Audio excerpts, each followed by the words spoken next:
পশ্চিম এলাকার মানুষের প্রতি আমি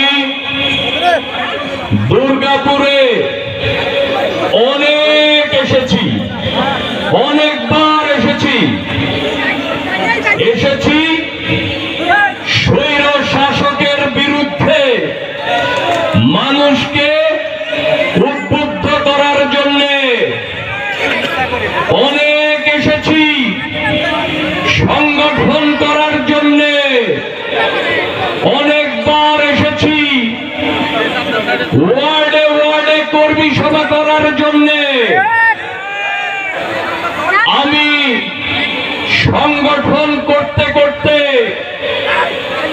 আপনারা স্বৈর শাসকের বিরুদ্ধে যে ঐক্যবদ্ধ অবস্থান নিয়েছিলেন দুর্গাপুর কালীহাতিতে, আমি নিজেকে ধন্য মনে করি। আপনাদের সেই স্বৈর শাসক বিরোধী যে যাত্রা, যে সংগ্রাম, সেই সংগ্রামে আপনারা আমাকে সাথী হিসাবে রেখেছিলেন। আমি আপনাদেরই একজন, আমি আপনাদেরকে ছাড়া বাইরের কিছু না, আপনারা ছাড়া আমার কোনো অস্তিত্ব নাই, আপনারাই আমার অস্তিত্ব। আপনারা আমাকে যে ভালোবাসার বন্ধনে আগলে রেখেছেন, এই ঋণ কিভাবে শোধ দিতে হবে আমি জানি না, আল্লাহ জানেন।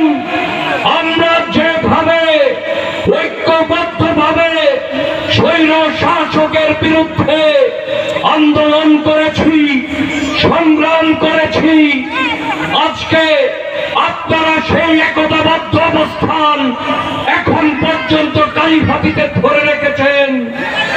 আমি মনে করি জনগণ যেখানে একতাবদ্ধ হয় সেখানে বিজয় সুনিশ্চিত। আপনারা কেউ হতাশ হবেন না, আপনারা কেউ হতাশ হবেন না, ইনশাআল্লাহ বিজয় সুনিশ্চিত।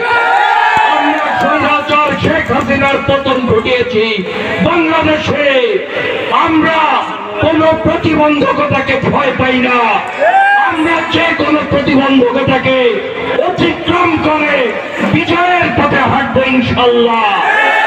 আগামীতে আমরা যে নির্বাচন, এই নির্বাচনে আমরা আমাদের ভারপ্রাপ্ত চেয়ারম্যান জনাব তারেক রহমানের নেতৃত্বে গণশিষ্কে জয়যুক্ত করার জন্য ঐক্যবদ্ধভাবে কালীহাতিতে আমরা অবস্থান নেব ইনশাআল্লাহ।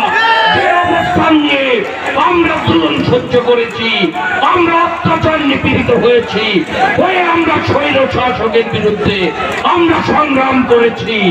আপনাদের প্রতি আমি কৃতজ্ঞতা প্রকাশ করি।